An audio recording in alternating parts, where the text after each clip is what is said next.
Hi, everybody. Sorry I'm late. Hello, hello, hello. Oh my goodness, something just happened that fell on my. There we go. Oh, scared me. That's what I was doing. That's why I was late, trying to get everything situated with my camera. Hi, everybody. Welcome, welcome, welcome to Shirley's Wind Down Tuesday. Thank you so much for joining me. Want to say hello to everybody out there in YouTube land and Facebook land. Thank you for watching, and also want to say hello to everybody that will be watching the replay. I do appreciate it. Thank you so much. You don't know how much I appreciate it. It is definitely a plus for my channel. So thank you so much. And I do encourage you to come into the chat, you guys. Come into the chat. Join in the fun. Anyway, hi everybody. Let me see who's on already. I have hello, Becky. How you doing? Hi, Robin. Hi, Jenny. How are you? And who else is on here? Hi, Pearl. Hi, Carol. How are you? Hi, Kingsbury Craft. How are all of you guys doing? Thank you for stopping by. I'm running.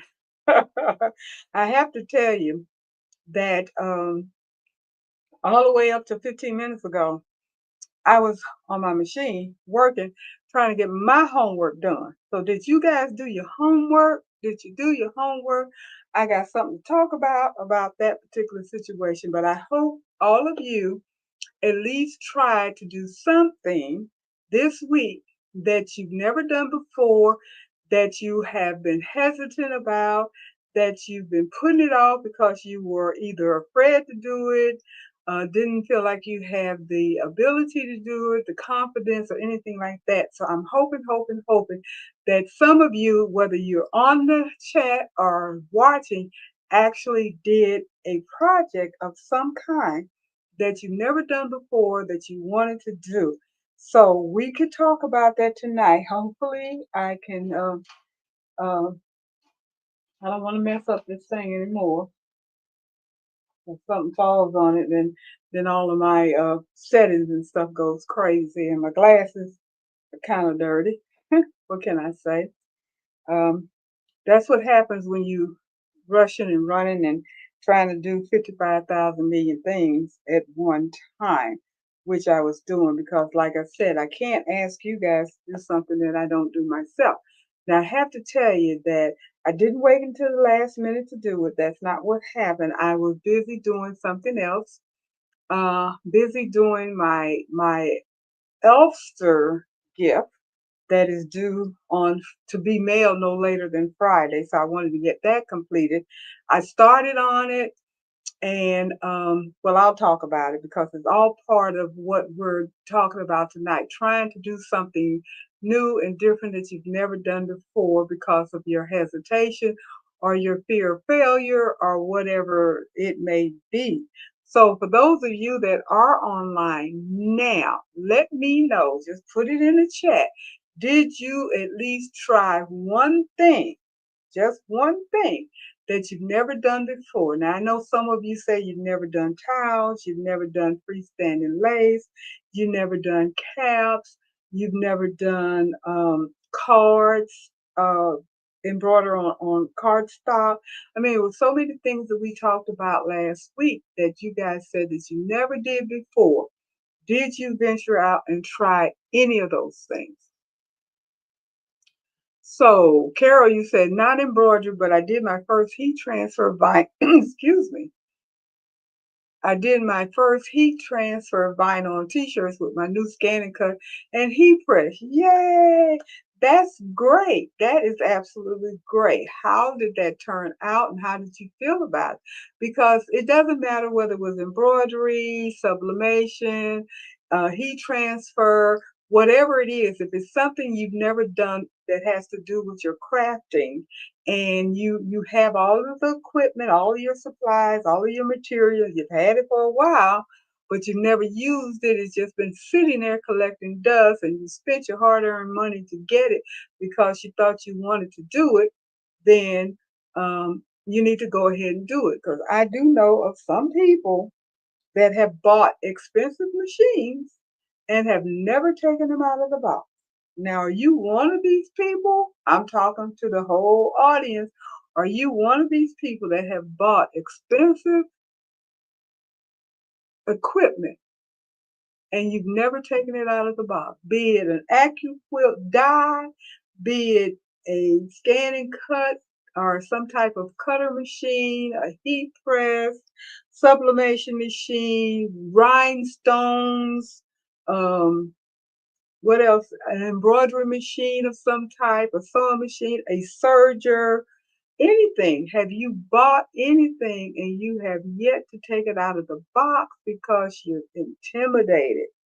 I know that happens to all of us, including myself. Sometimes I let things sit for a while before I actually decide to tackle it. For me this week, well, actually, it wasn't this week, it was last week.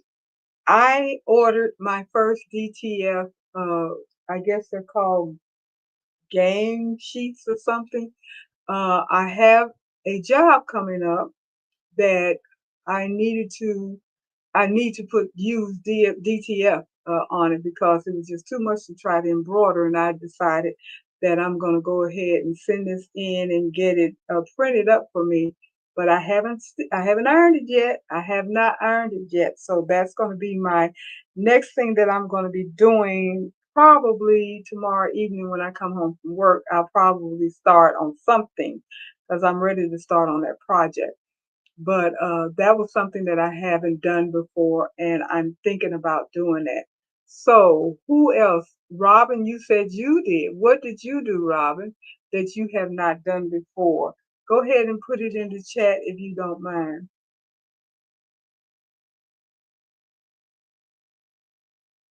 And I'm hot and I'm thirsty.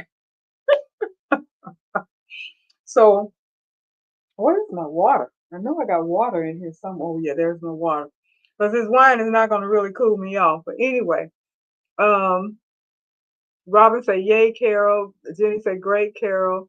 And Becky said, "Great job, Carol. For you, did you like it?" And Pearl, what did you say? I had some paint drop cloths and I cut up and embroidered designs on it and made large tote bags. My first time actually making totes. Yay, good. And that's an excellent, excellent, excellent idea. Paint drop cloths. That canvas. Never thought about that. That is wonderful.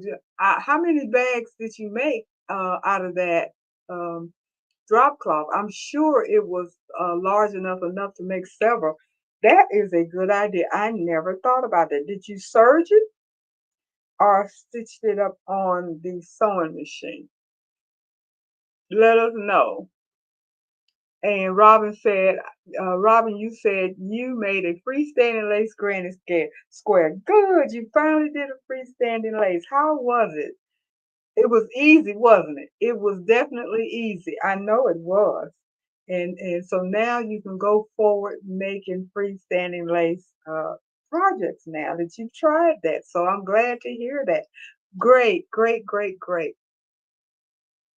And Carol, you said it's a neat idea. It certainly is as far as that paint drop cloth canvas, because you get so much of it and you can just cut that out and make you some totes out and decorate it. That is an excellent idea. Excellent idea.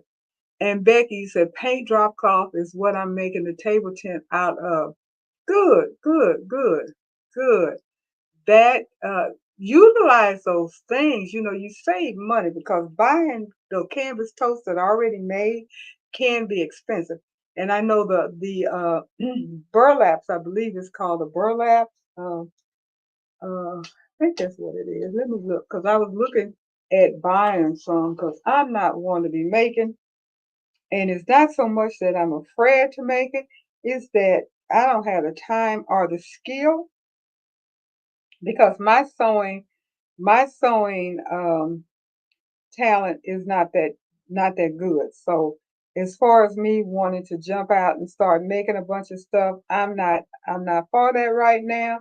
I'm taking baby steps with my sewing so I can make sure that I am doing things the way I want them done. They're called jute totes, burlaps. They are burlaps. That is in style now, and I'm wanting to do some of those burlap totes to decorate on them. But for me personally, like I said, I'm not one that want to actually make the totes and then stitch on them. But for anybody else that feel comfortable doing that, go ahead. Now, I'm not backing out saying, okay, something, new to try. Yes, I got plenty more things that I want to try. And I'll tell you about my experience in a little bit. And Pearl, you said you've made 4 of them so far, and you still have plenty left, and you use your Singer Heavy Duty. Okay, great, great, great. And as Becky is saying, it's cheaper than fabric, and that is definitely true. And Becky said, "Good job, Pearl and Robin." And Robin, thank you, Becky and Jenny. And what else? So, anybody else have anything to report that they've done this past week that they've not done before? Anybody just chime on in and let me know. Well, for me, while I'm waiting for people to chime in, I did a couple of things that I've not done before.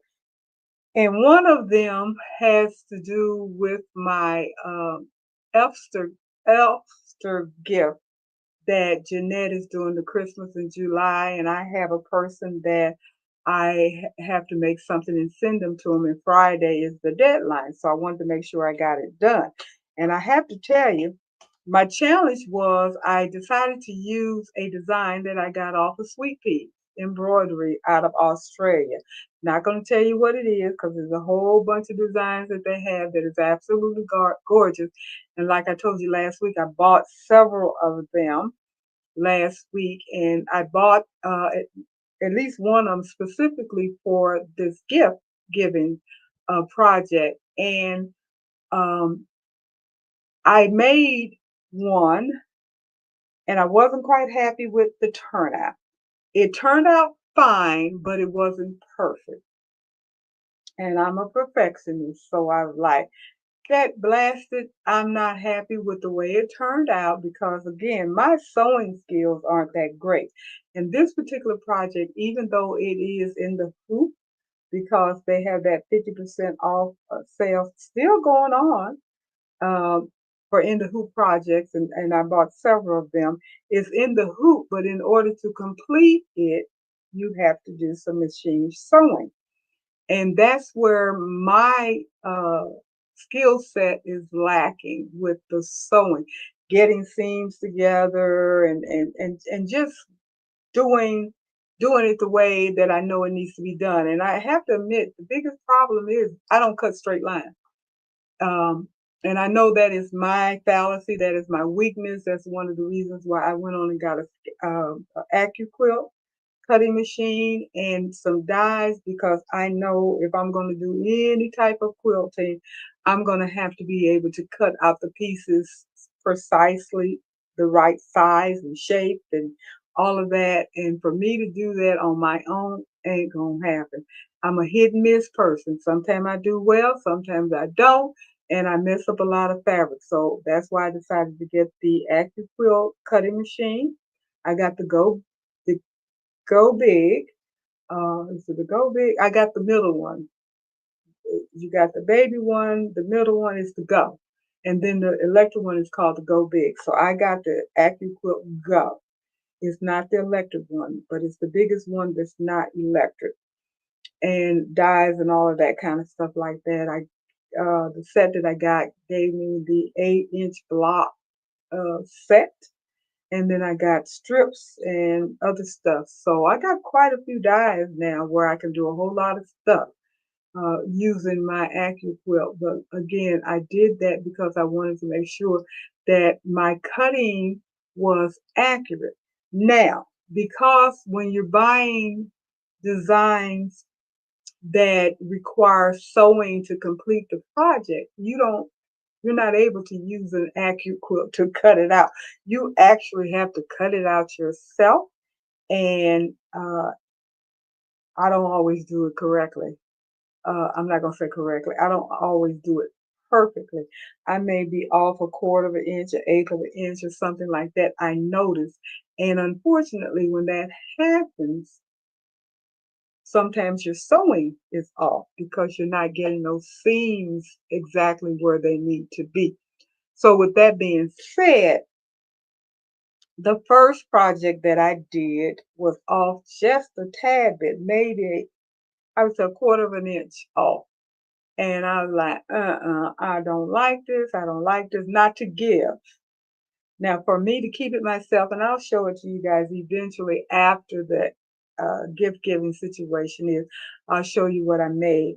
And my husband said, "Oh, it's not bad. I can't tell anything wrong with it. It's really cute." Da da da da da. I said, "Well, I can." And the person I'm going to give it to probably does a lot of sewing and embroidery and stuff like that, and they probably can tell too. So I'm not going to give it. So that meant I had to do it over because I was determined that was the gift I was going to give, and I wasn't going to be defeated. My glasses need cleaning. Let me get something to clean it with.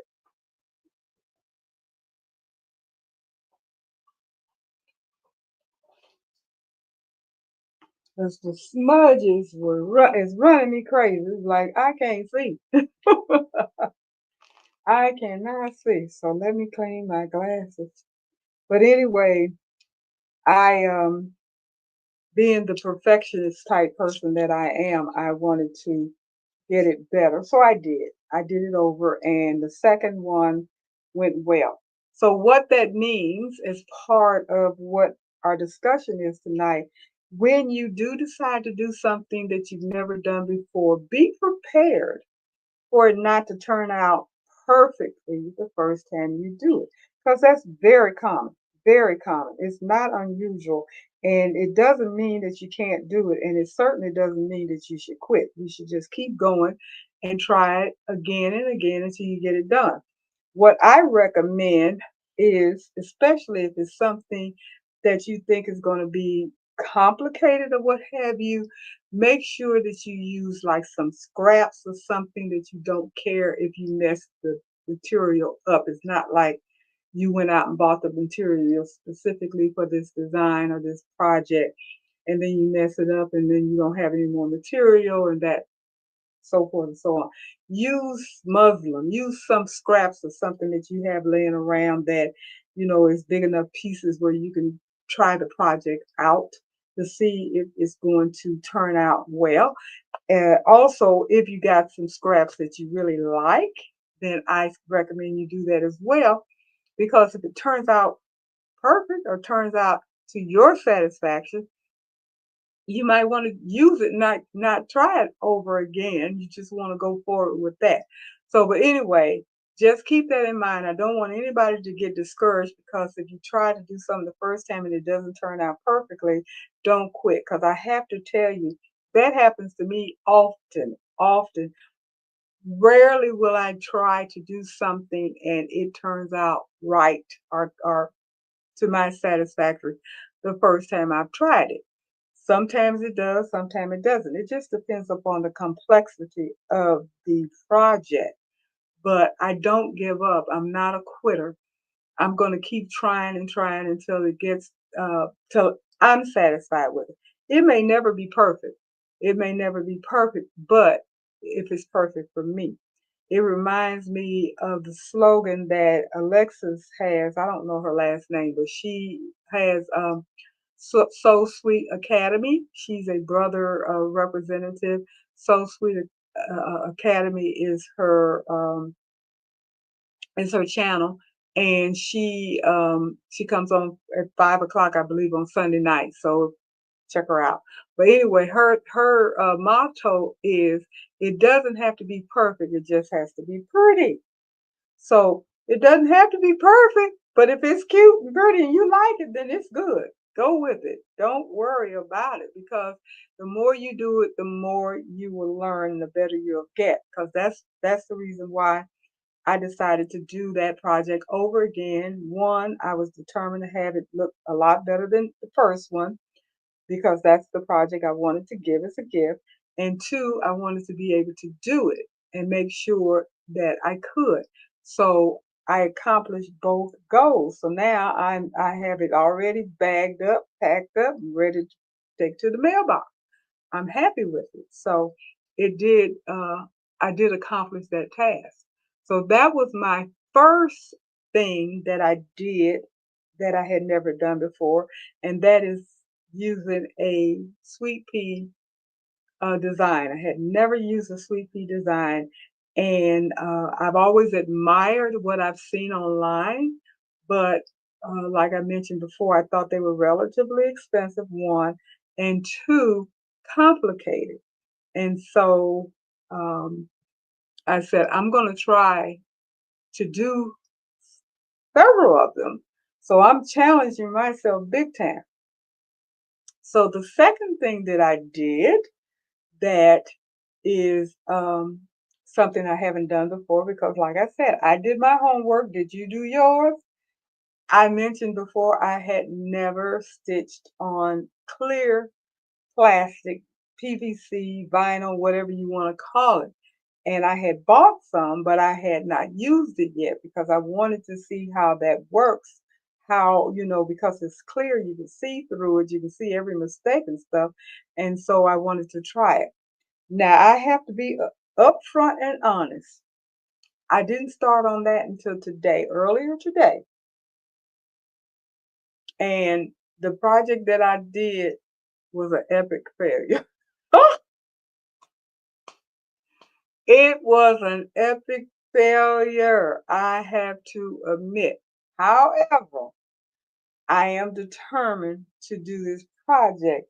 I even balled it up and put it in the trash. And I don't even know if I want to show it to you. It's supposed to be um, a curved little bag, and with a zipper and the clear plastic and everything.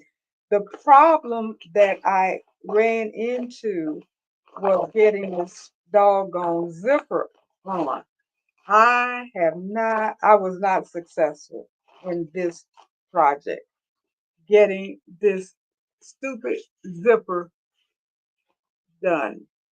You're supposed to be able to sew around it and everything, and then when it's done, it's going to close up like that and be a cute little bag. But anyway, that didn't happen. That did not happen. So, needless to say, it is trash. Um, but I learned something. I tell you, I learned something. So now that I got all the plastic and everything off of it, you can get a better idea of what it would look like if I had the zipper all taken care of and everything. It would have been absolutely cute. But the zipper part did not work for me. What I discovered is I was using I think, the wrong zipper. It wasn't flexible enough for me to get the curve. Even though I did do the little cutting in between, it was not flexible enough for me to get it. And I actually, now that I'm looking at it, I think I put it on. I don't know if I put it on wrong or not. No, this is the inside. So anyway, this was an epic failure, but I'm going to do it again. And you would say it's such a small little bag, you wouldn't think it would be any issues, but it was. What was that? Oh, okay. It was, and the reason why was that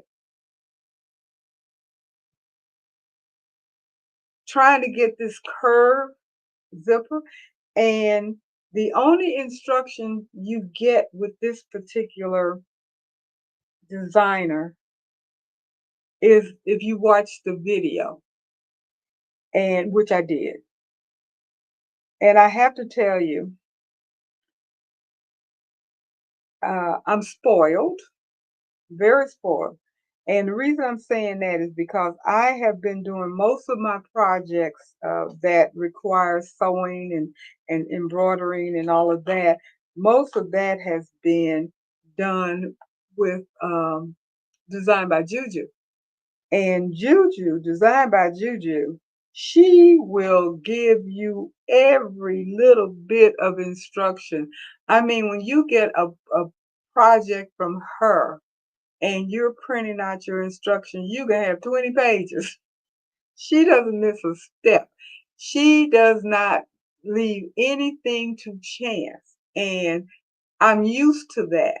I'm used to being, my hands pretty much being held, I guess, because I'm used to following those instructions to the letter, especially the first time, and have been successful with the project because it tells you how to do it. And then oftentimes, um, Becky Thompson from Power Tools and Thread will have a video showing you how she's done that particular project. That's what I have experienced. And so working with other people, keep in mind, I just wanted to bring this point up. When you use different designers, they have their own set ways of presenting their products and showing you or teaching you how to do it. Perfect example, back to Sweet Pea. I got this design, the one that I was working on and that I redid, and it did not have a color chart.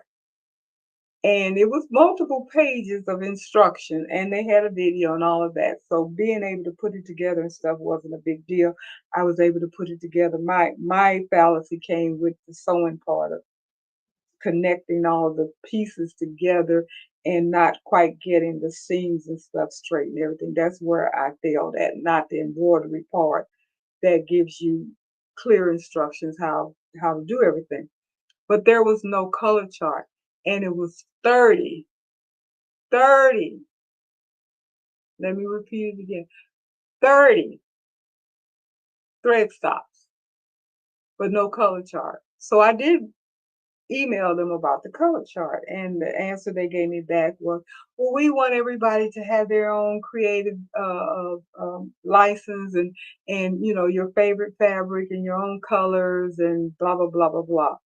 And I'm like, that's all well and good, but I'm used to color stops. And then what I do, if I already have your list of color stops and what color goes where and what that object is, or that placement, if I want to change that color myself, I do. And 90% of the time, I do because I'm using the fabric I want to use. And the color that you have put down there for your project may not fit what I'm doing. So using my own creativity with my own color thread and so forth and so on is not new. I do that routinely. But I know what I'm doing. If it's a little bitty dot inside of a flower and you got that a brown color and I want to make it a black color, at least I know to put black at that little spot because I know where that's going. That's the little dot inside of the flower. But if you got this diagram and arrows pointing here, there, and everywhere, and I got to figure out what that means, for me, it was very confusing. So what ended up happening, I did use my own judgment and I put my colors in the way I wanted them, but it was hard for me to be consistent because you had to. Anyway, I'm not going to go too far because you might find out what I made. But anyway, it kind of bothered me, but it worked. So what that tells me going forward now with Sweet Pea's designs, I know not to expect to have a color chart. You're on your own. Now that little zipper pouch thing came from another designer, Smart Needle. They give you no direction, none. They give you a video, but no direction. They don't tell you how much fabric you need, how large to cut it out, how long of a needle, not a needle, a zipper you need for that. Nothing. Absolutely no information. You simply they gave you a color chart, which was unnecessary. Didn't need a color chart for that little thing because you can use the same color for the whole thing. And you're not putting a decoration of any kind. You're just putting things together. So why do I need a color chart with all these different multiple colors that I didn't use? I just used three colors, which is what I wanted to use for my design. But it didn't tell me how big my vinyl needed to be, how big my fabric needed to be. It didn't even mention that I needed to cut out batting. I knew I needed to cut out batting because it had a quilting motif. And then when I saw the video, they didn't do what I'm used to, where they do the placement stitch, then they tell you to put the batting down, then they do the tack down, then you put your fabric on top of it. Nope, they didn't do that. They expected you to put the fabric and the batting together before you put it on the machine. Then you put it down for your after the placement, you put it down and then it tacks it down. So it's a step that they don't do that I'm used to. Had to figure that out. But said all of that to say, when you are using various designers to do your projects, be aware that each one is going to have a different way of instructing you how to do it. Some people are very good with their instructions, very clear, very thorough, and some people are not. Trust me, I've been there, I've seen this, I've struggled with it, and what I have noticed, the smaller the design house or site is, the less help you get or instructions you get.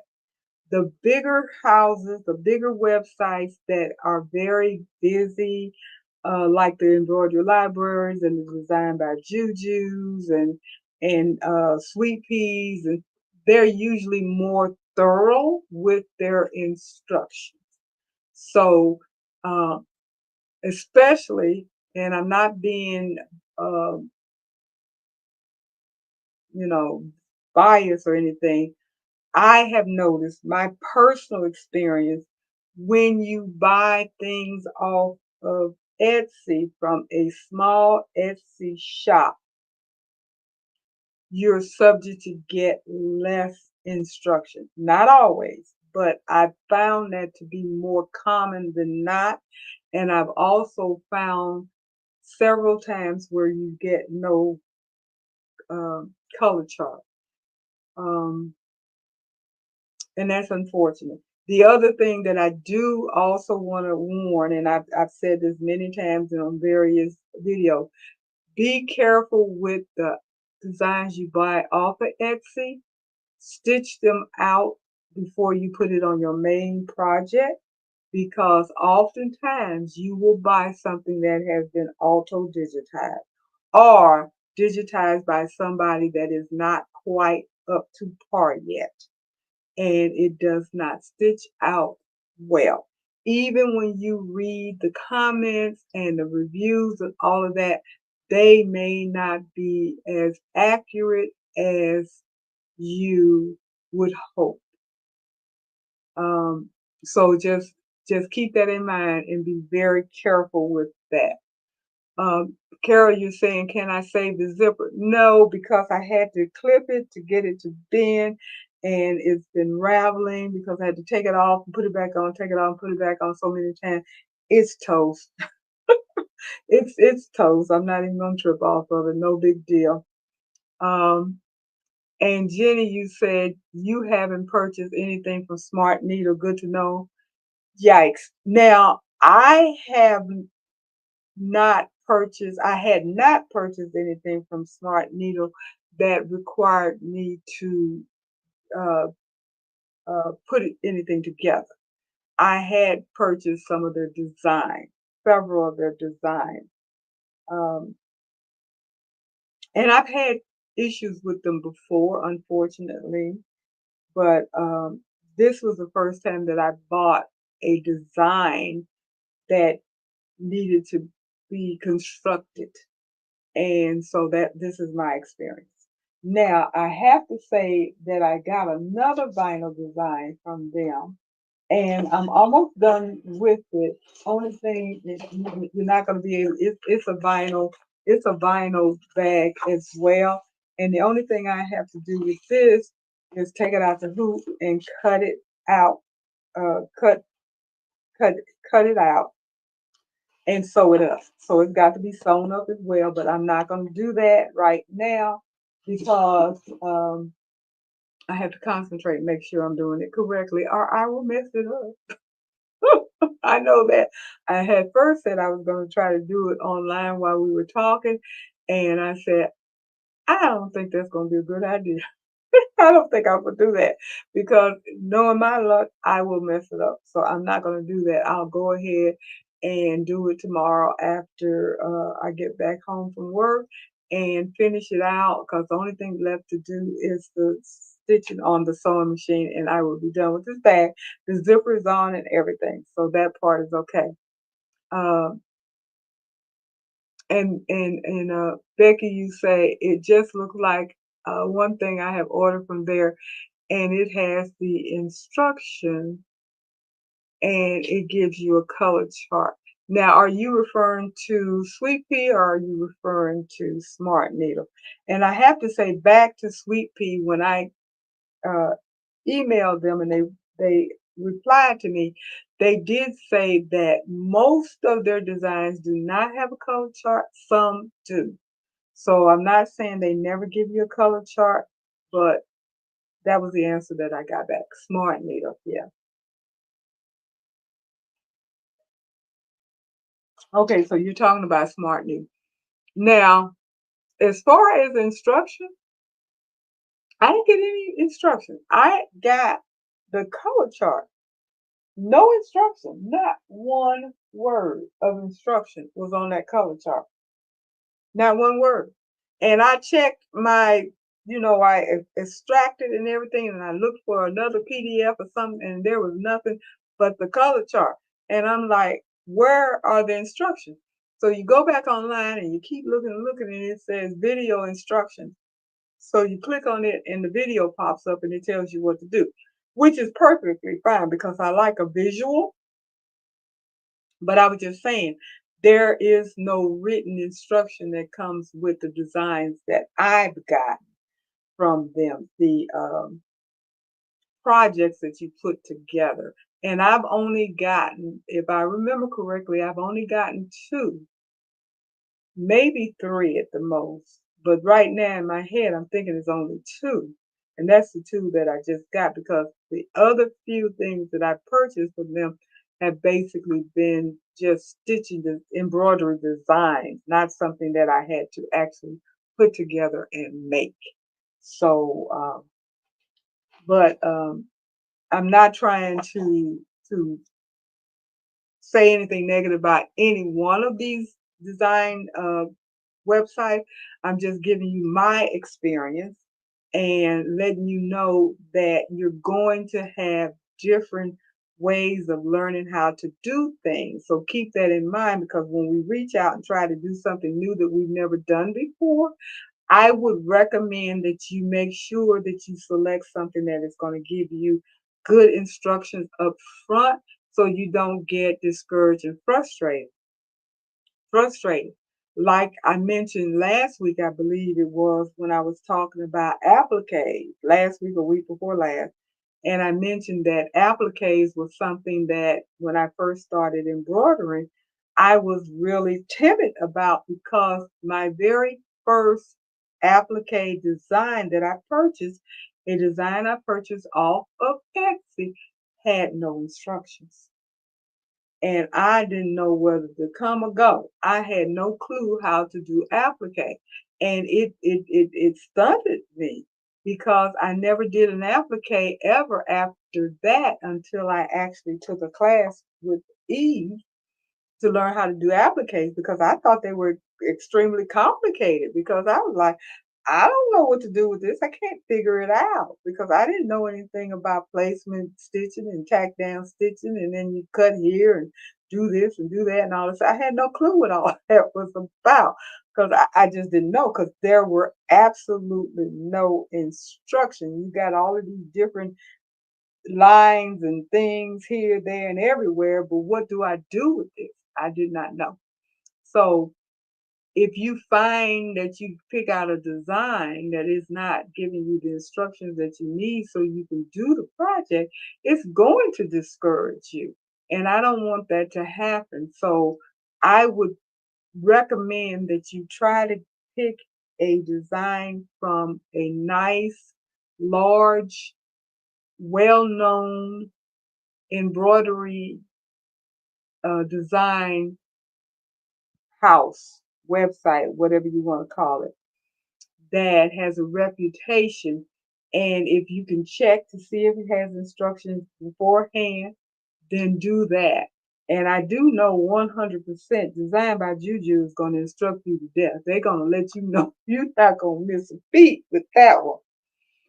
Embroidery Library is pretty good. I don't think I've really done too many projects with them. Most of the stuff I've done with them, most of them has been embroidery. A few of them have been putting things together.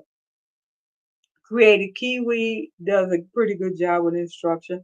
Now, sometimes you're not going to really get the written instructions. You will get a video, which is cool with me. Creative Kiwi is good with that, and so is SmartNet. Good with giving you video instructions. And again, that's cool with me because I'm a visual person. I want to see how to do something because I'll learn how to do it by watching it being done. The only thing that can be a little tricky is 99% of the projects are done on a flatbed single needle machine, and I'm always doing mine on my 10 needle. And the main reason I do that, not that I don't love my SC 1900 because it was the only thing I had for a while, but the largest hoop is a 5x7, and I'm just not a 5x7 person. They're tiny. Stuff is tiny when you're done with it. And I'm not tiny. I want something that will make something much bigger. I want something that will make something bigger than my 10 needle. That's just who I am. So that's why I'm always using my 10 needle machine. Not to say that I have anything against a flatbed single needle machine. If you're blessed to have one of those machines that you can do a 6x10, you can do a 12x16, you can do, big hoop things, then and small, then you're truly blessed. You can do whatever you want to do. But other than that, I I'm at a loss. So I had a couple of people hop in. Hey Joyce, how you doing? Thank you for dropping in. And Marissa, how are you? Thank you for dropping in as well. And then I have a Bay Bladder. I have no idea. I have not met you, but hello. Uh, uh, and you saying good morning. So where are you? Um, Short videos only. Again, someone else that I'm not familiar with, but hello, how are you? Uh, so let's move on. Now, I know that we talked about trying something new. So I said, okay, what can we do or what are some of the things that some of you may be more interested in doing? Because according to my analytics, the majority of my viewers are on the older side because, like minds think alike and people kind of gravitate towards like people. And I know I'm not a spring chicken, so that's probably why I draw a lot of people that are closer in my age category, which is perfectly fine. I have no problem with that. So, with that being said, I said, okay, what kind of embroidery designs or machine embroidery design do some of the more seasoned people enjoy doing or would be interested in doing? And the AI came back and said many have a deep appreciation for handcrafted detail and embroidery that allows them to express themselves while also creating meaningful keepsakes.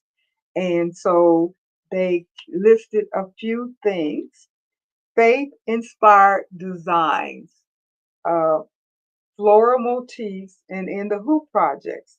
Also, charitable stitching. Some enjoy stitching for causes like embroidered caps for chemo patients, baby bibs for the NICU, or blankets or what have you. Anything that has purpose.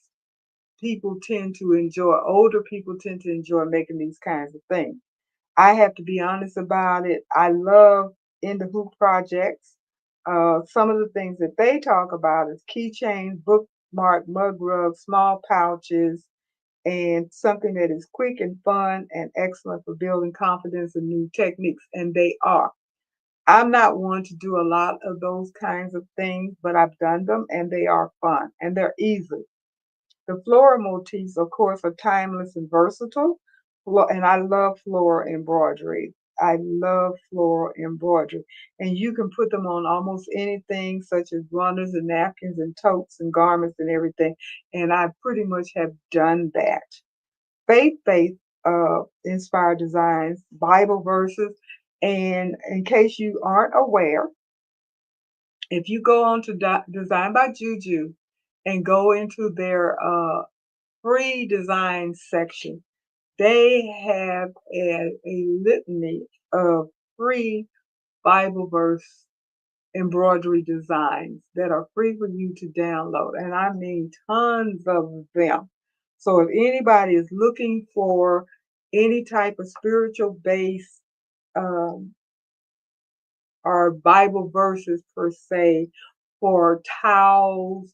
Um, what are the modesty cloth that the motherboard usually the people that sit on the front row love, uh, Bible covers, anything like that. You're gonna find almost anything that you want um, on Design by Juju in their free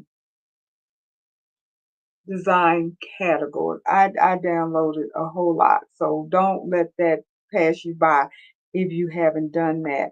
And also, some of the faith inspired things are Bible verses, crosses, inspirational quotes, and stitched out on bookmarks, tote bags, or frame fabrics. That's another good idea to just stitch out something beautiful and frame it, put it on canvas or in a frame that's or a shadow box or something like that, and something that can be given as a gift or to a church group or again charity. Heirloom pieces such as monogram linen, lace trim handkerchiefs, or memory quilts that incorporate family initials or vintage fabrics often have sentimental values and have artistry and nostalgia. And of course, seasonal decor. Easter, Christmas, autumn, winter, spring, summer, all of those stuff. And you can find those type of decorations almost anywhere on the internet. Um, Now, I did ask because we're talking about what keeps people from trying something new. My question is, what advice do you have to keep the joy flowing or keep people wanting to try something new? And the first thing they say is to be sure you choose designs that don't overwhelm. Avoid overly dense designs or ones that are more that require excessive color changes. Older people or senior people often appreciate simpler designs with elegant impact. Now, for me, I started off wanting big and bold and colorful. And that is what drove me to a multi-needle machine. Then, as time has gone by, I have come to realize even with a 10 needle, it still can be daunting when you get these multiple color designs, the ones that require 20 plus color changes. So that's like double work, triple work, whatever, depending. And with that, I decided like, maybe I don't want to get something that has more than 10 colors or 50. What I've been doing pretty much is limiting myself to 15 to 16 colors max because it's still time consuming when you have to keep changing your thread. But that's just me. Although I will take the challenge on for something more, 20 plus if it's a design that I'm really drawn to and I want to do. Also, you need to keep in mind, is it easy to hoop? The material. Um, Specifically something that is silky or satin or something that slips and slides and is hard to quilt, or opposite, something that is thick and you can't hoop it, especially if you don't have a magnetic hoop or you don't care for floating. Because those are the two options you have if you're dealing with really thick fabric. You either need to float it or you need a magnetic hoop. If not, you're pretty much going to be very discouraged with embroidery.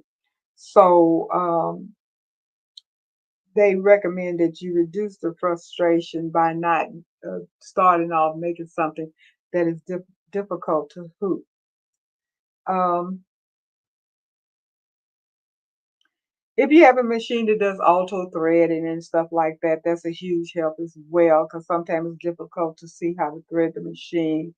And also, if you want to do something that is simple and something that can be done in short sessions, something that doesn't take you a long time to stitch. If you're going to spend an hour plus stitching out one design, it may be discouraging.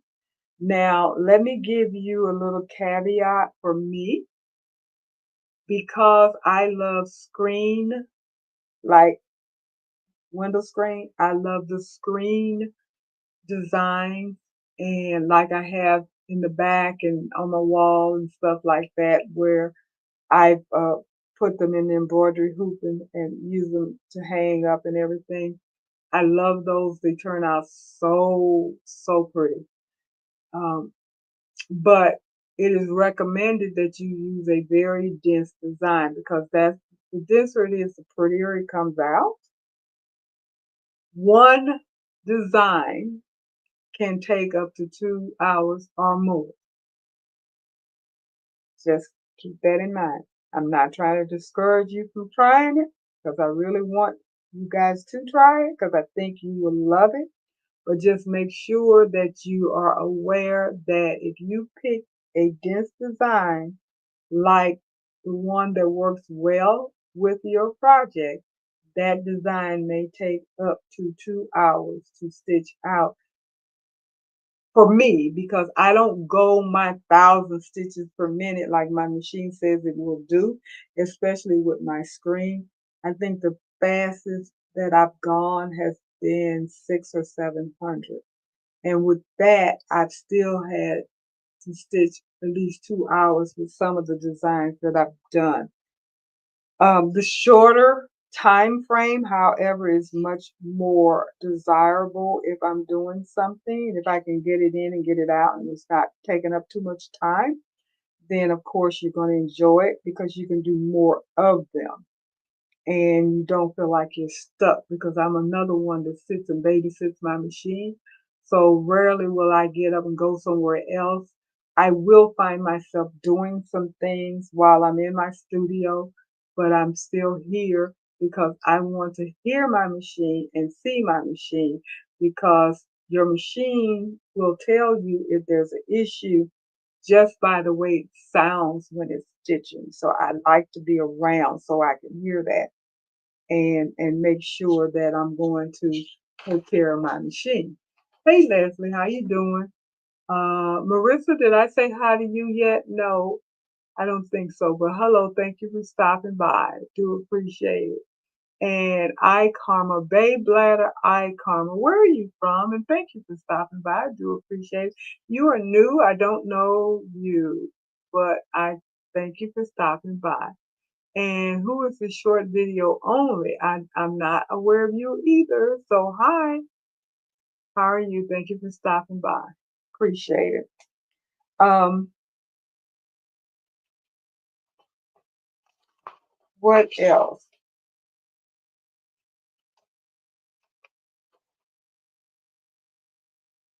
They talked about a whole lot of different types of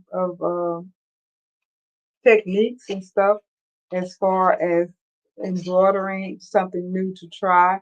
Now, I don't know a lot of these like thread painting and things like that. I don't have any idea how to do that. Um,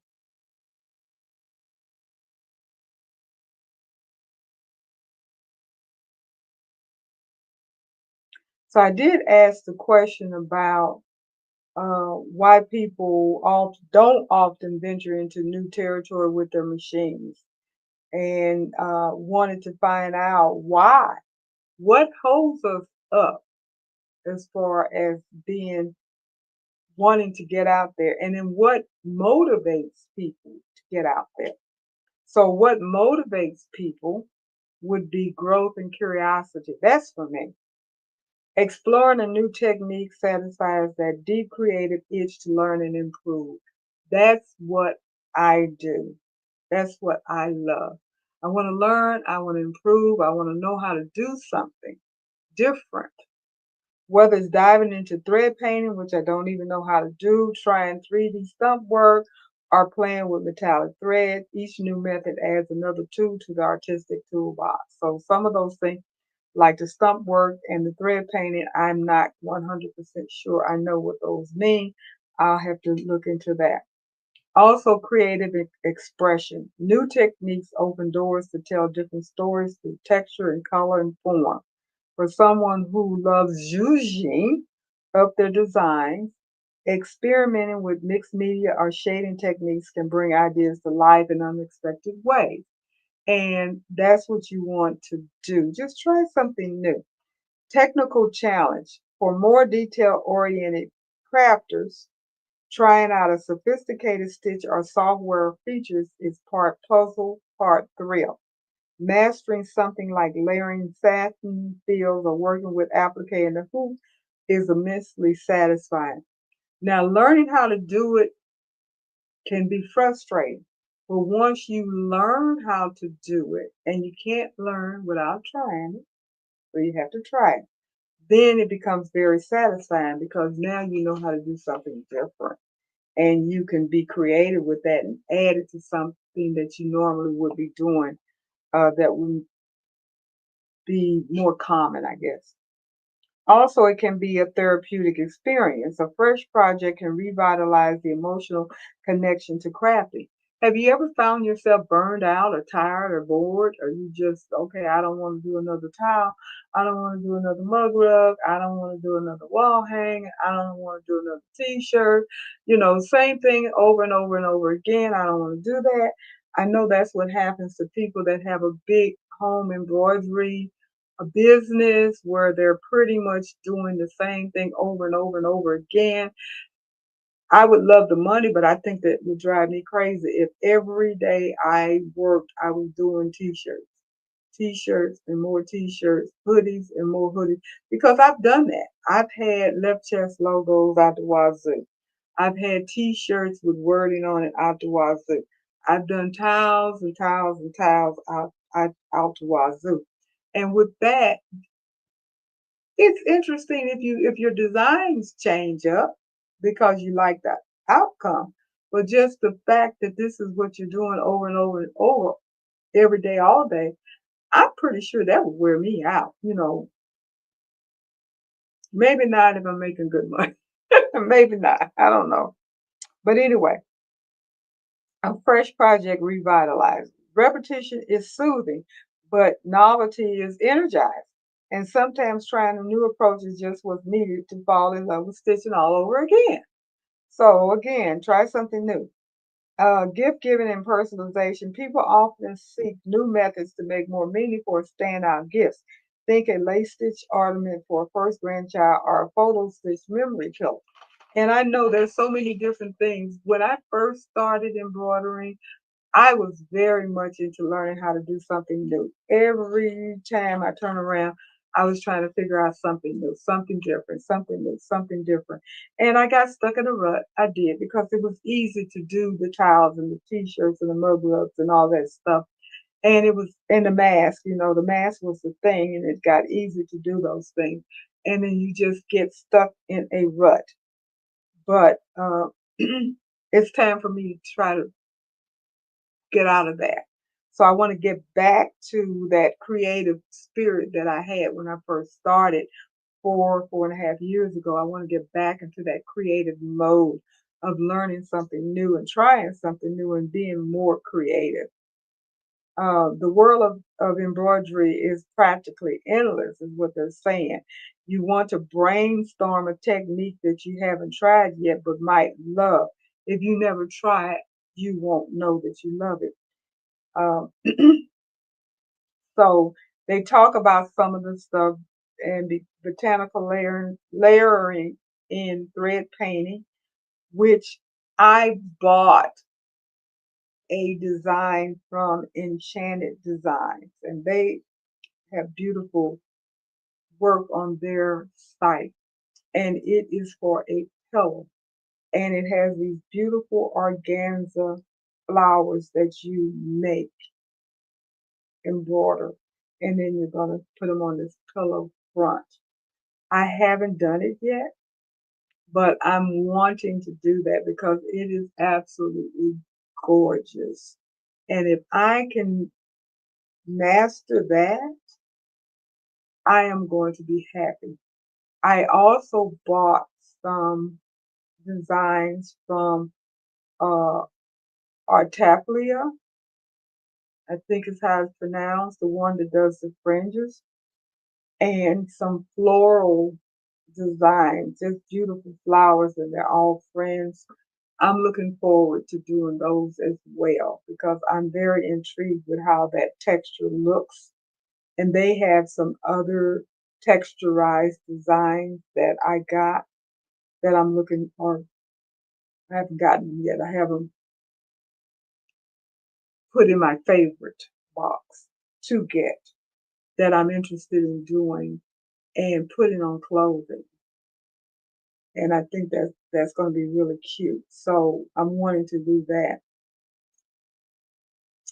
They said they have in the hoop mini mindfulness kits, and that's similar to what I'm doing with the little vinyl pouches and stuff. That when you're done with them, they're little mini things and stuff, and then of course you got your sanitizer holders and your key fobs and lipstick cases, and there's so many little miniature things you can get. And designed by who is that? Designed by Little B. She has tons of those if you're into those many things that to make. She has a lot of those, and they're really cute and they're really easy to do. And don't forget about patches. Patches are fun. Patches are versatile, and I have the Embrilliance patches in software, and it makes it so easy to take any design that you have and make a patch out of it. And I just love that. I have a project in mind that I already have the coat that the jacket that I'm going to put it on. And I have a series of patches. I just need to take the time to do it.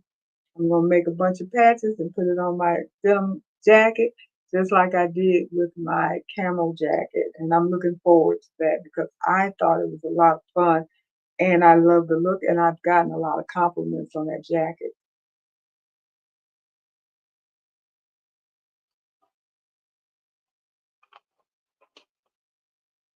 And don't forget quilting.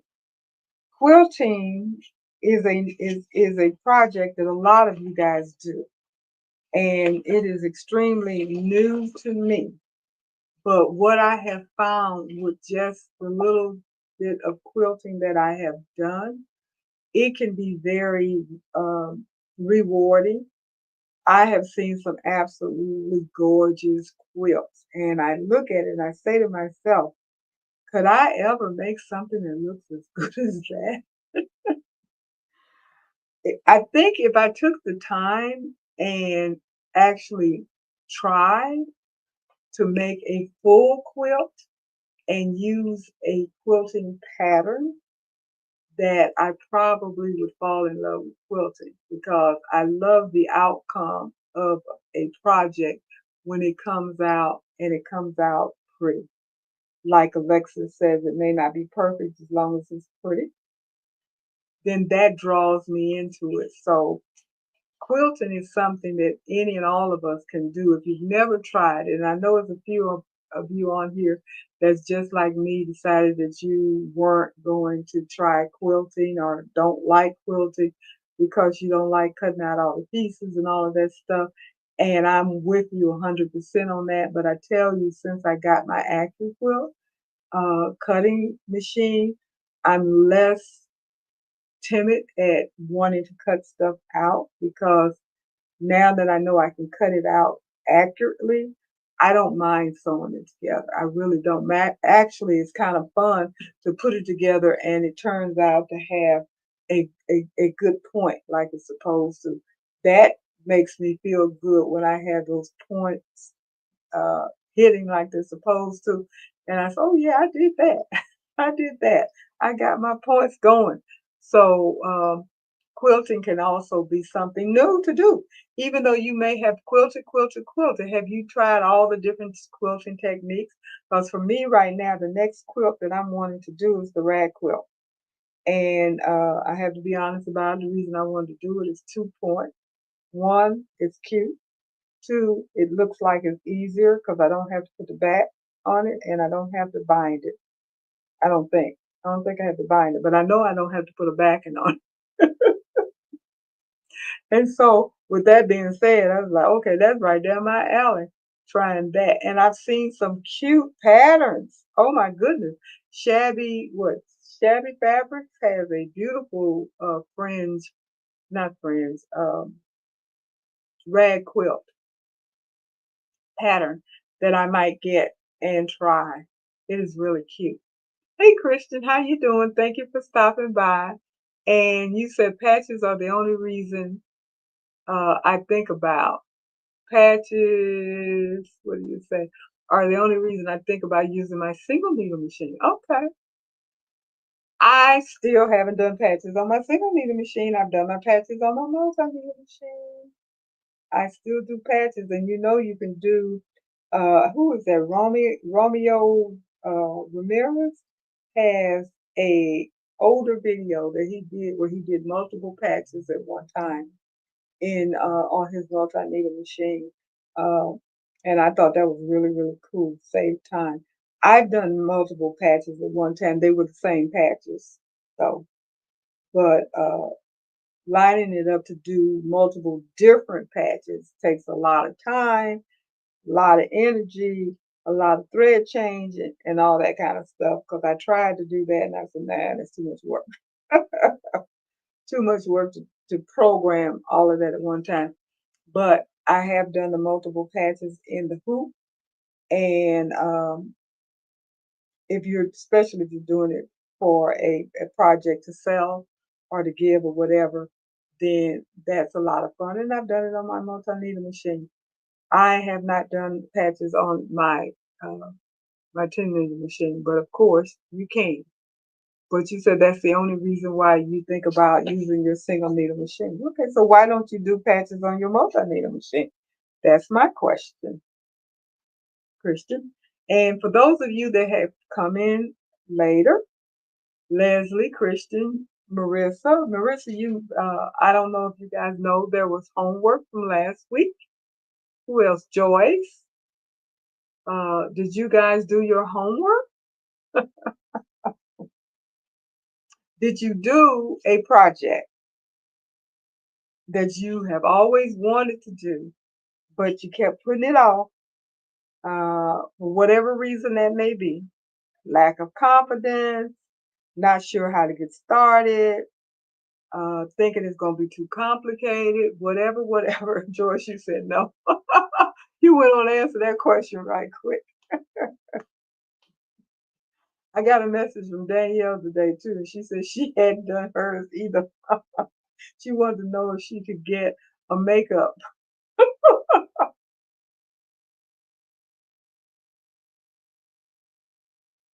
And Jenny, you say you're going to get your wine. There you go. You go, girl. Get that wine. Join me. Hmm.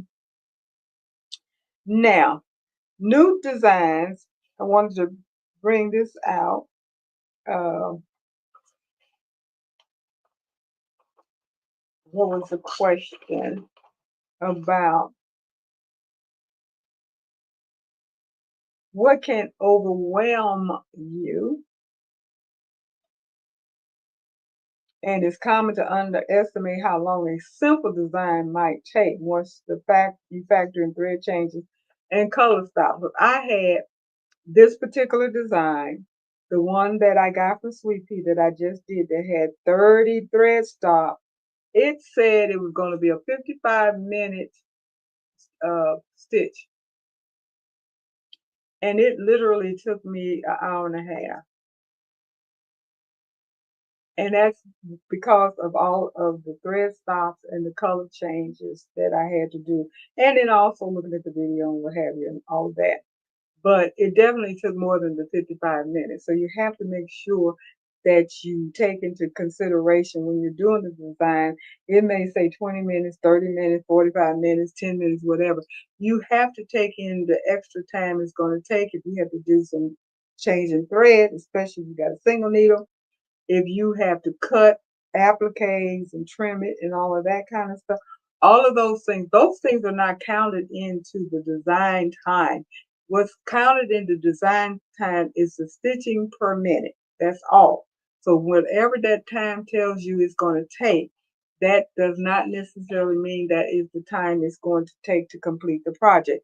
And I want to emphasize that, especially for those of you that are doing projects for sale, that you're making money and and you're charging what, $2 per thousand stitch or something along that line. You're cheating yourself out of money because you're not taking in the time. It may take you 30 minutes to do a project according to your machine, but you need to add a good 15 minutes, if not more, to that 30 minutes for everything else that you have to do, the changing of the thread, if the needle break, if you need to stop the machine and clean it up, or you get a bird's nest, or whatever may happen, something didn't stitch right, you got to take it loose, you forgot to change the cuffs, whatever. There's so many things that can happen while you're stitching something out that is not counted in the time that shows up on your machine. And if you don't factor that into your cost, then you are losing money.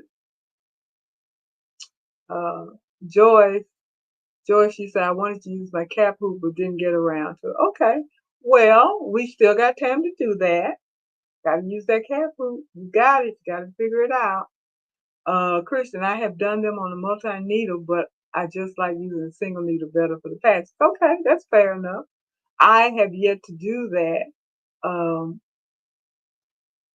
I have yet to do that, but that's okay. That's a good idea. I might try that one day. I might try it just for the heck of it. And Leslie, I had to make those diaper bags for my charity donation. I'm about to complete the second of 3. I need to have them done by the 18th. Once that is done, I will complete my homework. So you want to get a makeup just like Danielle. I see. And Carol. And then I have to add time for yes, Carol. You are correct. You have to add time for bathroom and snack breaks and I'm tired break, or I'm frustrated break, or I'm distracted break. All of those things that come into play while you are doing work, and because I mean, trust me, especially if you have a big order, you can get distracted a lot. There's a lot of different things that can occur that's going to cause you to add more time to doing that project. I have a project coming up that I have to do 8 shirts, back and front. Plus, I got to put some DTF on it.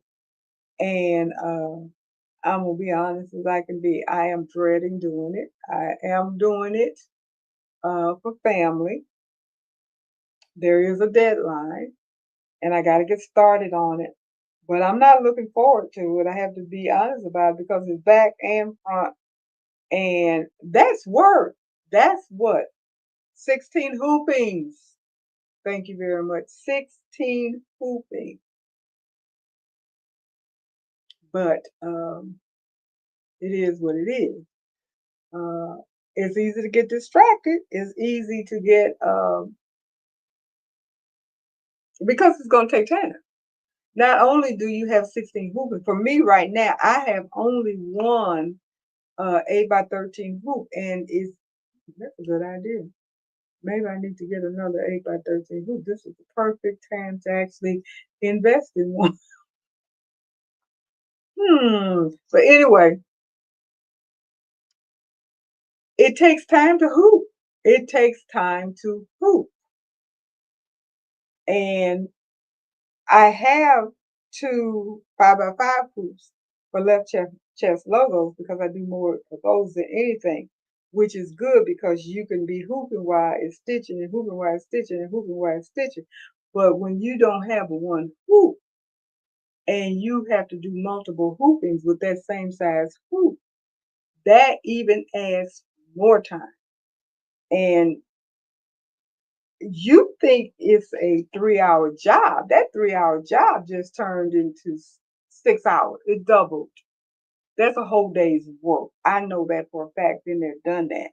That's a whole day's work or more. And that's working like you on the job somewhere where you only get a 30-minute lunch. That kind of job. So it could be daunting. Becky, you say you do your patches on your single needle machine too. I'm gonna try that. I haven't done that. And Becky, I said I was getting it. You're getting a D but no homework done. That's usually an F, Becky. You don't turn your homework and you get a failing grade. But no, I am passing out what did Daniel call it? Can she get can't even remember what she said to me. But the opportunity to do it later. So yes, we have the opportunity to do it later.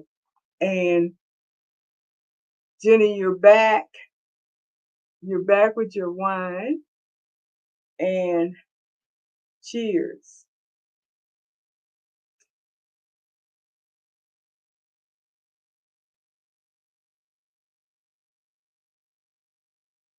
I love this wine. I really do. I love that wine. It is really, really good. So let me mention some of the things that can be a deterrent for trying something new. First and foremost, software intimidation. Digitizing or editing design programs like Embrilliance or Wilcom can be powerful, but only if you feel confident in navigating tools like stitch direction, density setting, or color layering, and new designs can expose areas where your comfort level zone ends. I feel comfortable with Embrilliance to a degree. I'm not an expert at all. I can do quite a few things with Embrilliance, but nowhere I don't digitize anything. I have adjusted stitch stitch length and density a little bit and stuff like that, remove some stitches, merge things, stuff like that. But that's as far as it goes. Also, sizing and hooping woes. Misjudging hoop size or placement can lead to a misaligned stitch out, design shifting, or even wasted fabric, especially tricky within the hoop project with multiple hoop layout. Now, they do advise you not to adjust the sizes when you're doing appliques and in the hoop project, stuff like that. I have to admit that I have adjusted. I have. The 10 needle machine does a good job with adjustment. Embrilliance does a good job with adjustment. I have not had any issues, especially when I've adjusted it with 10 needle machine because it has its built-in digitizing software as well, and it works. I haven't had any issues. Uh, every once in a while, especially with enlargement, you may not get the perfect stitch out. that you want. Your stitching may not look exactly the way you want it to look. So be very careful with that.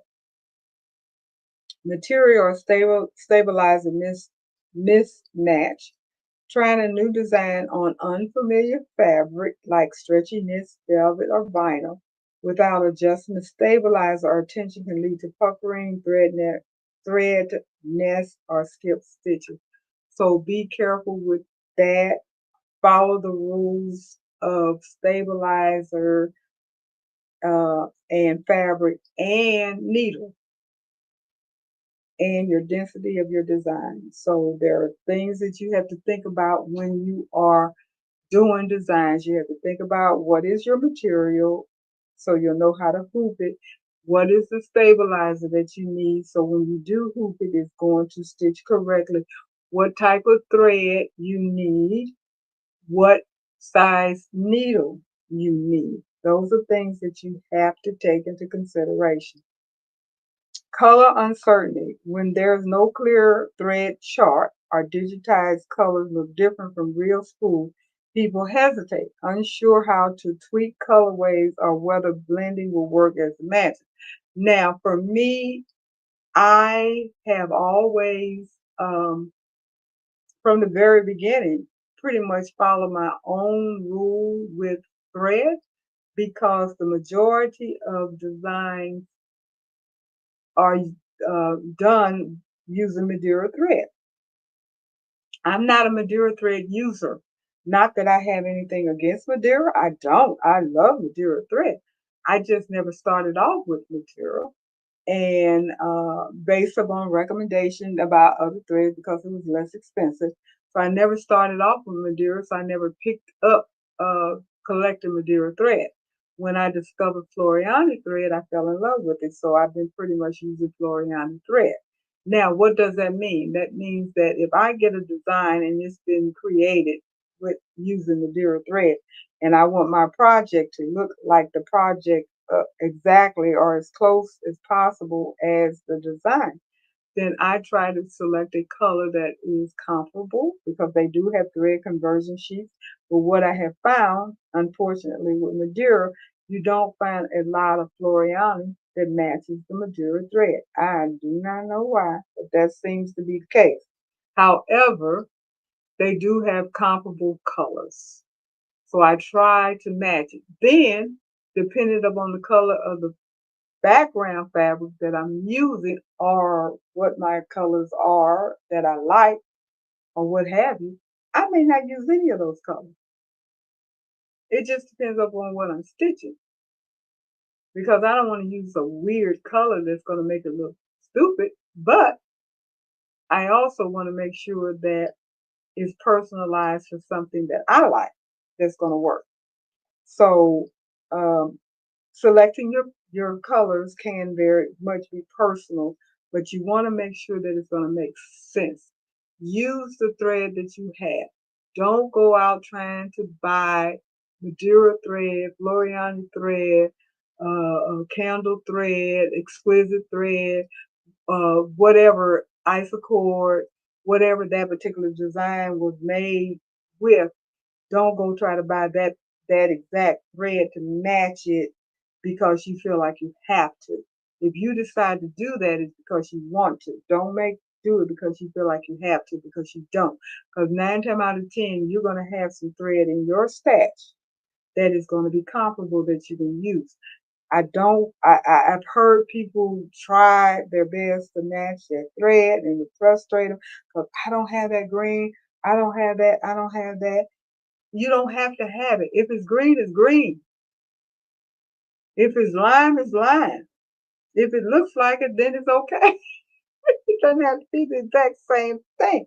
The number doesn't have to match. If the color looks good to you, then use it. It's your project. It's your project. You are given permission to do so.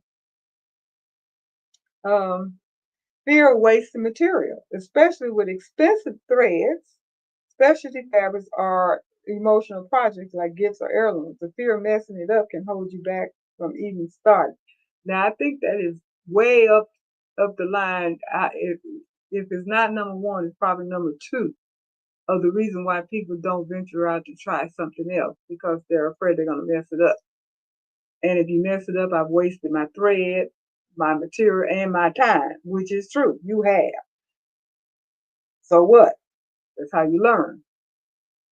That's how you learn.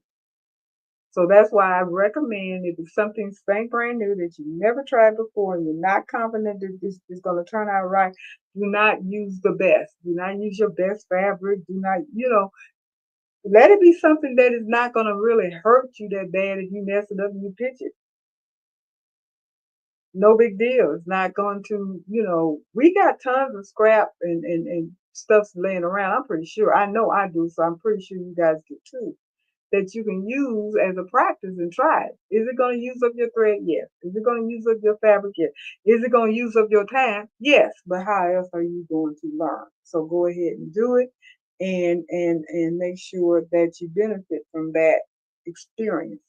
And Carol, you say you always want to buy thread. I buy I buy thread mostly out of necessity. Um, when I run out of a color, or if I see a pretty color that I don't have in my arsenal, that I think, oh, I love this color, it's so pretty, I want to make something using this color. But I have a large variety of colors, so usually I'm pretty good. The only time that I find myself having to buy thread is if I get an order for a project and it's a specific color that they want that I do not have. Then of course I have to order that thread and get it. But I don't find myself just buying threads. I did in the beginning, I really did. But now that I have garnered a pretty good stash of thread, I don't have to. So uh, that's why I don't. Now I have bought thread, which I showed you guys one week, where it's specialty thread for this project. And I wanted to do the project, so I bought the specialty thread, the exact colors that was specified in the design because I want to do that design. And I've had that design for 3 years, I haven't done it yet.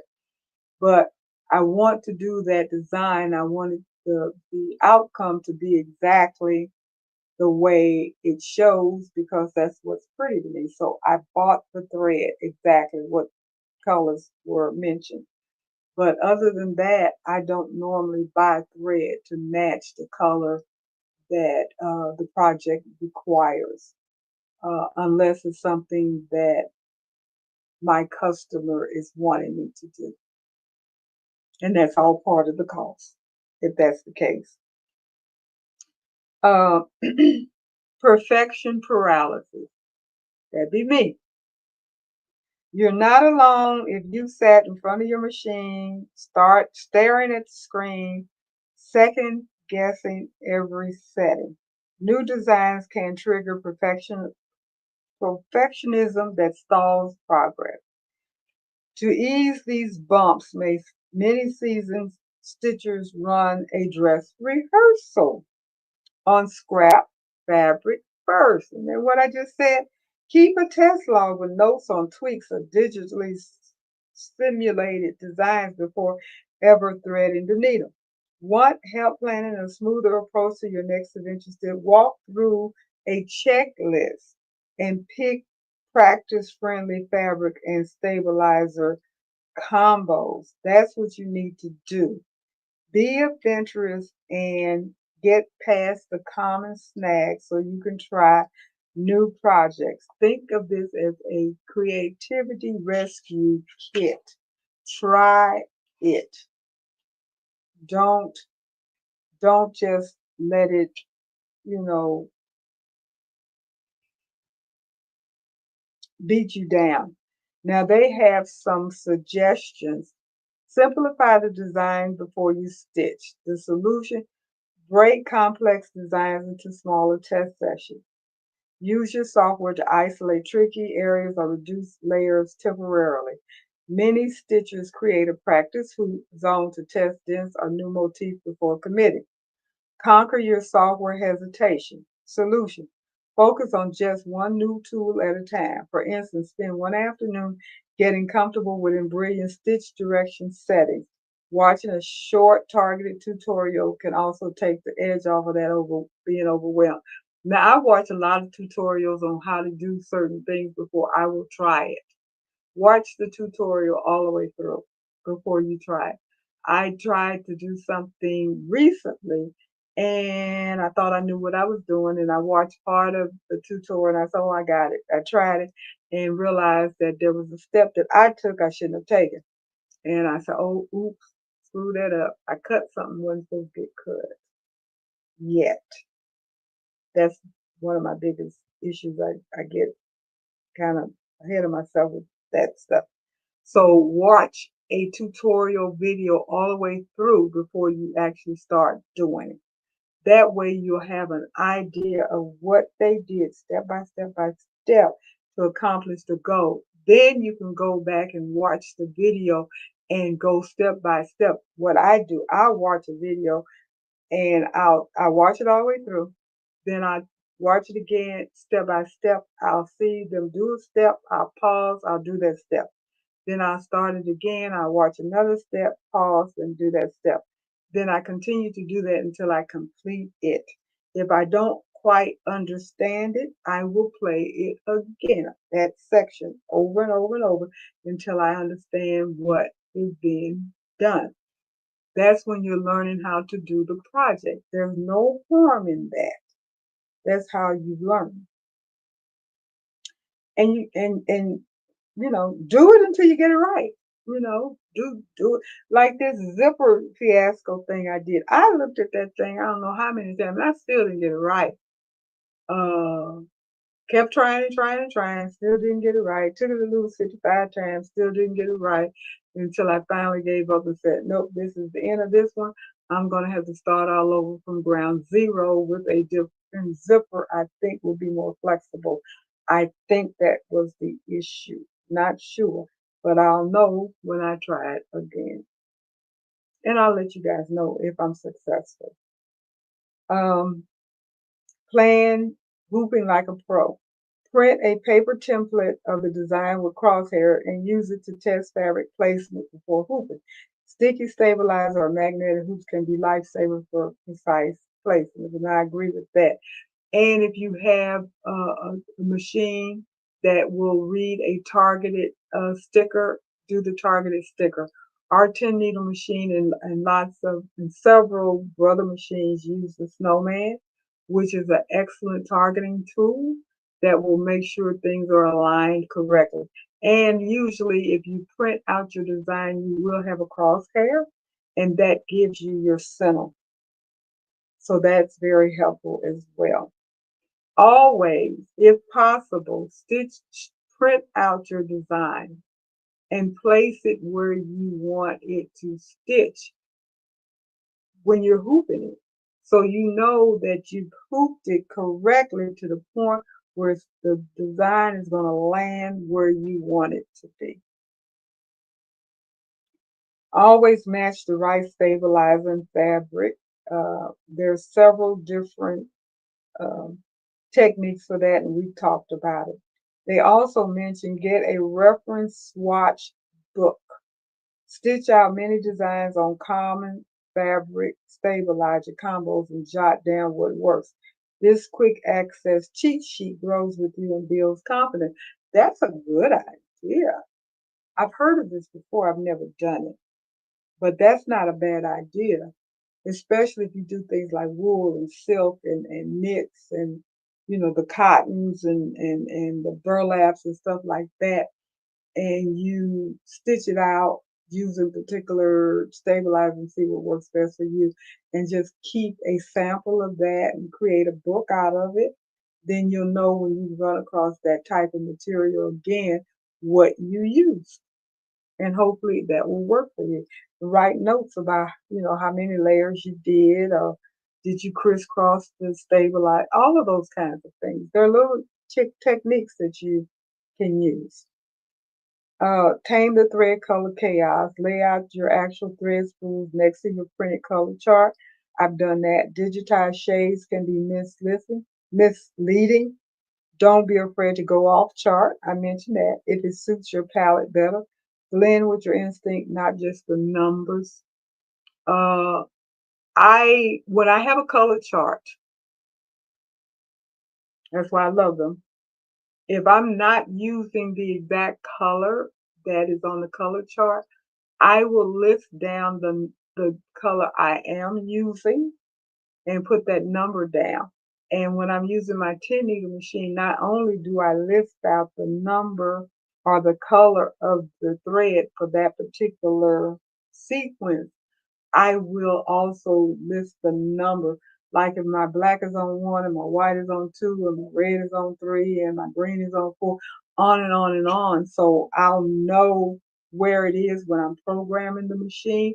And if I have to do multiple changes, got 10 needles, but I got 20 colors, I go all the way through number 20 because number 1 is going to be white one time and may be purple on the second go round. So I need to know that the next time I I thread it, change my thread, that number 2 is going to change. So be sure you do that. And hopefully you guys understood that. If not, ask me. And I do have a video on using multiple colors on a 10 needle machine in case you're interested in that. Jenny, you said you are invested in exquisite thread, but do have some of your and Sweet Pea. Good. Yeah, Sweet Pea does have thread as well. Exquisite thread looks really, really good, but I've never bought it other than their King Star. I do buy their King Star, but I don't buy their other one. Um, Hey Danielle, how are you? Hey friends, just got back to the hotel from hot, hot streets in New York. Yes, you told me you were going to be on vacation and that you were going to have to be excused from your homework today. And we have several people that are going to be doing their makeup homework just like you, just like you. So don't worry about it. Um,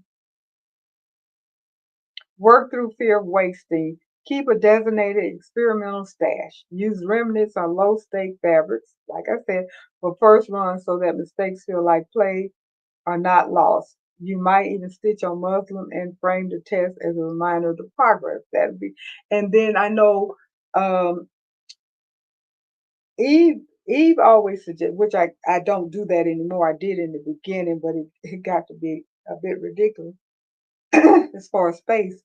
When she messed something up, she kept it so she can use it other spots where she could stitch on it and learn on it. And I mean, I had old shirts and hoodies and towels and caps and all kinds of stuff that I was keeping to stitch on again because I messed it up and I kept it.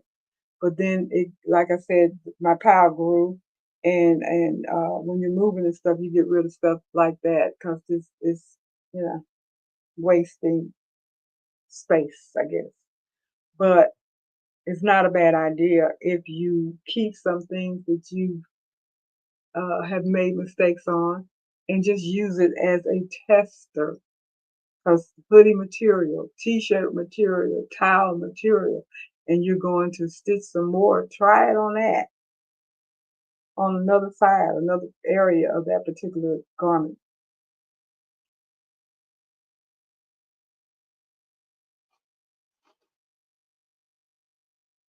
And most important, beat the perfection paralysis. Set micro goals. Like I'll test only the lavender stem today. Now I ain't even gonna do that. Progress builds momentum.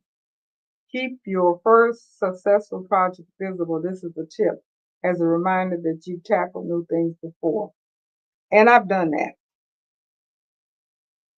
I have kept the things that I have made that I really loved and not using them.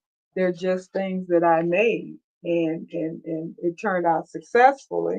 And I was like, oh, good, this turned out great. I love it. So it goes in my completion stack where I can look at it again and again.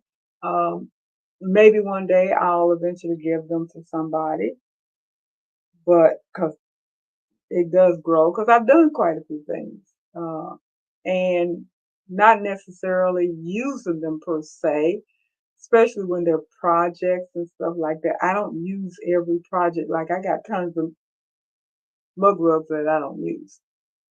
Um, but I did it because I liked the design.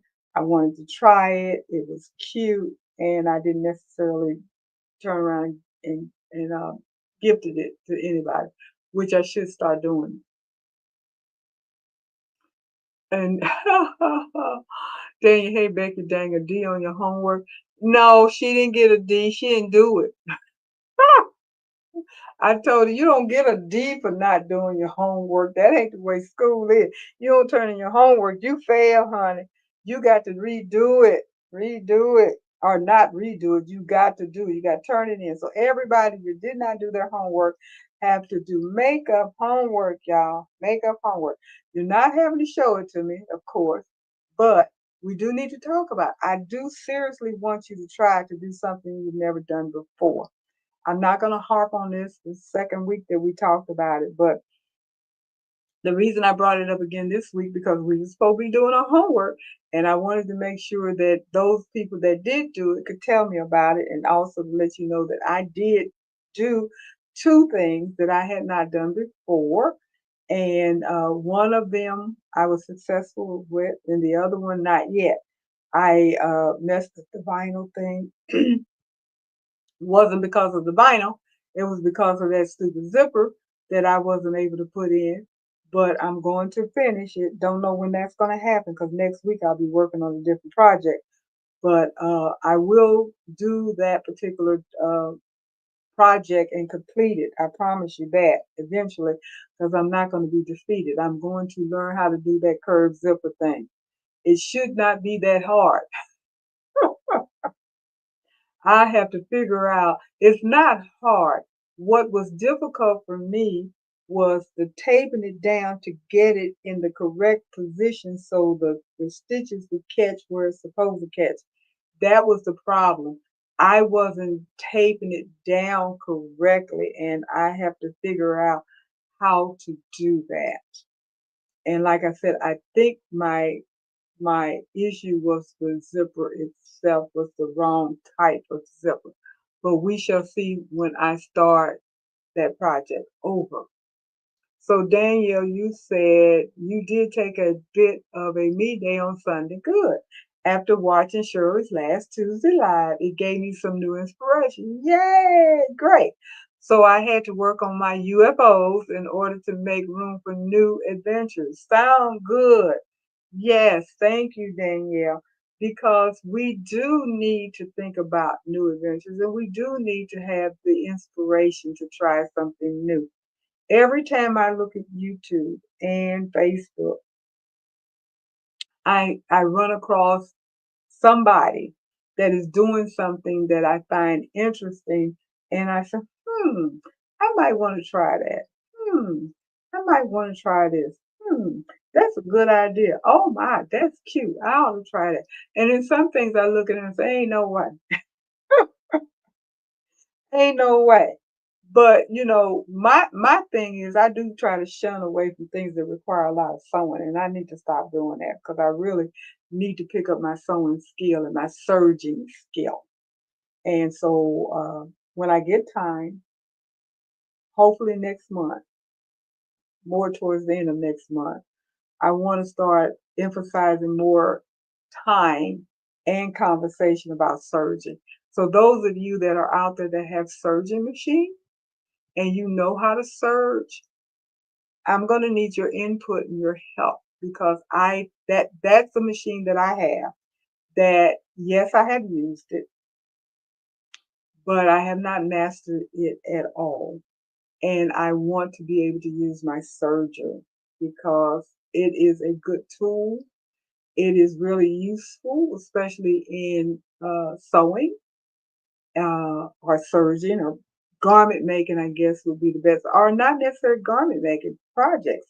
I got my surgeon, to be honest about it, to do pillows because I wanted that finished edge. Someone had asked me when I was living in Florida about doing pillows for a wedding.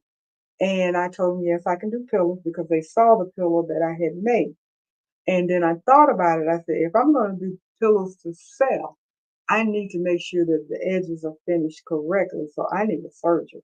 And that's what prompted me to get a surgeon because I wanted to do my edges correctly and professionally.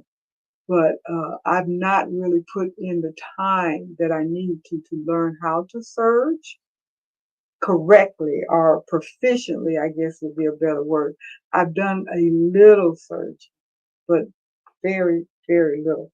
And I want to be able to use my surgery machine much more than what I have. So that's what I'm going to be planning on doing in the latter part, start doing in the latter part of July. And we will be talking about it. So I'm putting you guys on notice. You're always getting homework from me. If you are a surgeon, you know how to surge, or you're interested in surging and want to learn how to surge, let's start this conversation up. We got a month to get prepared for it. So think about it. Don't forget it. I will be reminding you the next week and the next week and the next week until we get to it, but I'm not going to do it right now because, like I said, I have some projects that I have to get done and out the way. So my time is going to be limited to put forth the energy and effort into it that I need to, but that's something that's coming up. And thank you, Becky, for telling everybody about the thumbs up, thumbs up, thumbs up, please. I got a lot of views last week, but I didn't get a lot of thumbs up. So I'm asking everybody that is looking right now, everybody that is on the chat right now, take the time to stop, whether you're on your computer, your phone, on the TV, wherever you are on. Take the time right now and give me a thumbs up if you don't mind. Please, please, please. I'm asking you guys for a thumbs up. This is something that is really, really important as far as the channel is concerned. I need to have the likes, which is the thumbs up. I need the comments, the conversation, the chat. All of that is important. And of course, subscribing. My subscriptions are growing. My next goal before we have another giveaway is 2,500. I'm almost at 2,200 now, so that's right, 3 more hundred, and I'll have that 25. It doesn't take long to get it if people just come on in and hit that like button, hit that subscribe button.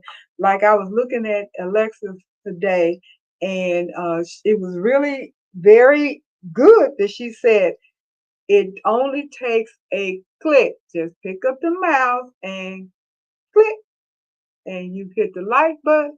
Pick up the mouse and click, and you hit the subscribe button.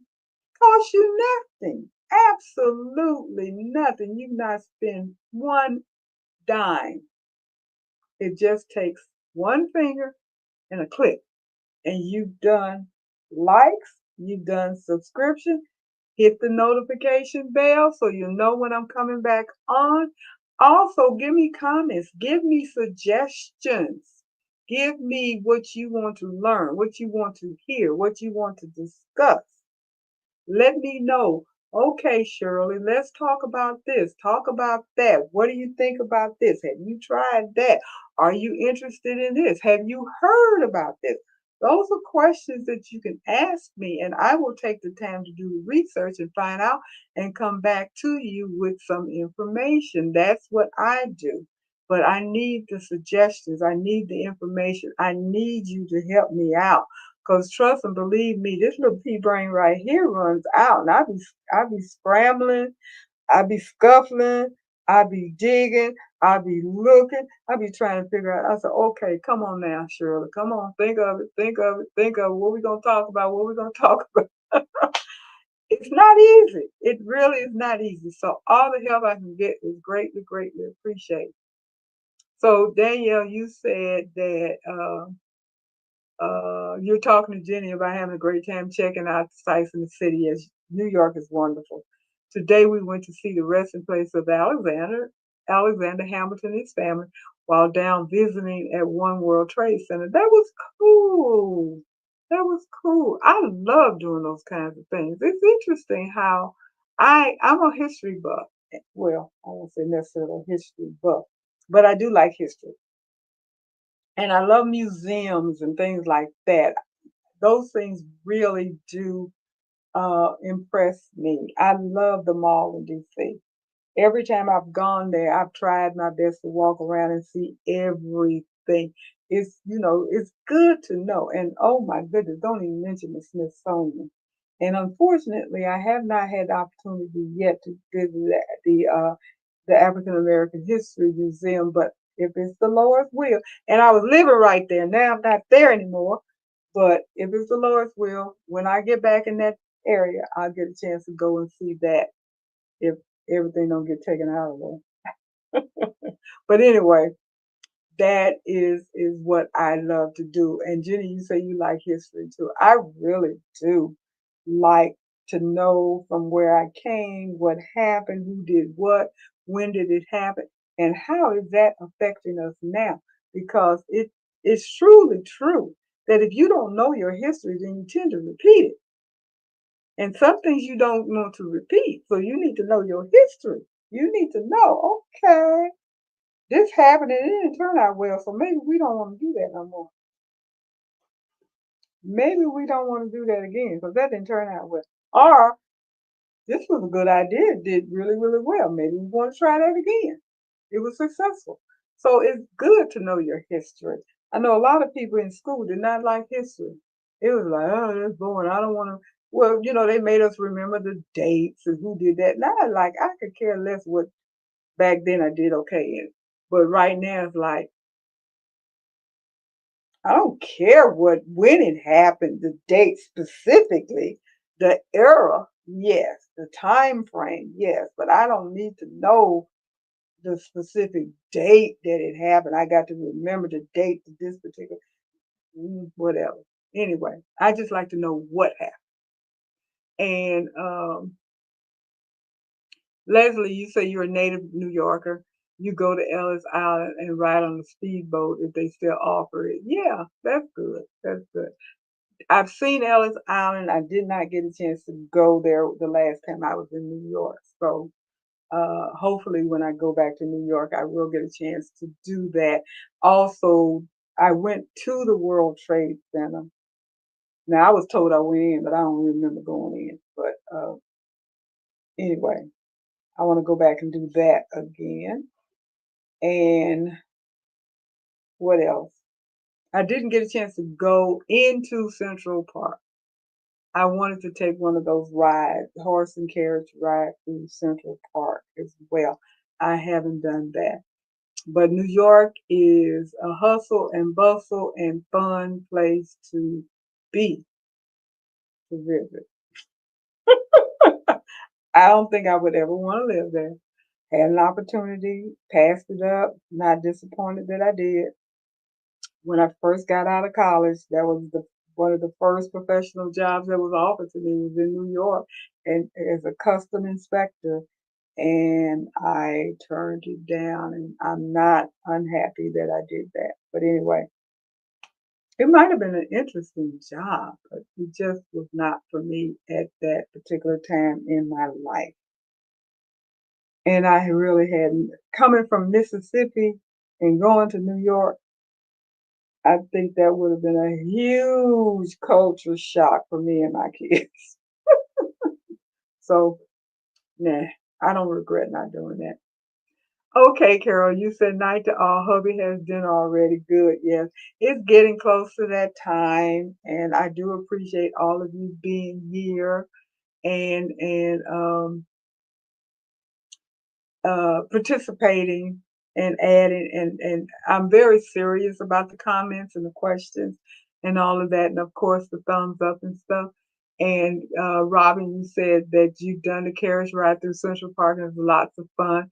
And Daniel says she thinks you're going back and we're going to Central Park tomorrow. Okay, great. Do that. Take pictures, girl. Take pictures so you can show on the next Zoom that you come on. Take pictures. Because I love to see other people having fun.